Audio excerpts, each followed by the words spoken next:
Cap sur Minzik dans le département de Lokano. Nous sommes là dans la province du Welentem où le ministre de l'eau et de l'énergie a visité la construction du barrage hydroélectrique FEDE. Patrick Eyogedson s'est voulu optimiste quant à la relance de ce chantier à l'abandon depuis plusieurs mois. Léa Bifan et Michel John Baudrillon pour le point.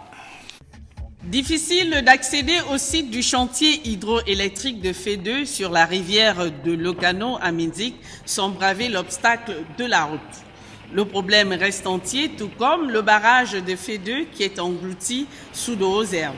Ce chantier atypique présente des symptômes d'abandon avancé. Il était de mon devoir en tant que ministre de l'eau et de l'énergie de me rendre sur place pour me rendre compte de la situation de ces grands travaux qui ont été jadis inaugurés et qui sont restés, disons, aujourd'hui à l'état d'abandon. Donc je crois qu'il était de mon devoir vraiment de venir m'enquérir de la situation. La livraison de ce chantier, devenu l'ombre de lui-même, était prévue en 2013, mais il est sous cale depuis plusieurs années. Le gouvernement parle de relance. J'estime qu'en tant que ministre de l'eau et de l'énergie, ce projet qui est structurant pour une voire deux provinces doit être absolument remis sur les rails. Pourtant, le système de câblage réalisé déjà ici pourrait régler les problèmes d'électricité que connaît la province du Welentem. Le barrage et les lignes ne se font pas forcément à la même rapidité. La ligne a été finie avant le début des travaux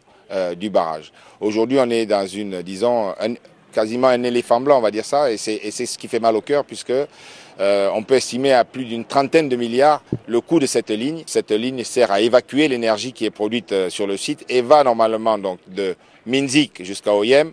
Et ensuite, il y aura des lignes qui vont se dispatcher sur Minvoul, sur Bitam, en fait, disons dans toute la province du Welentem. Et pour mieux cerner les réalités de son département ministériel, Patrick Eyogedson a visité la centrale thermique et la station d'eau de Minzik.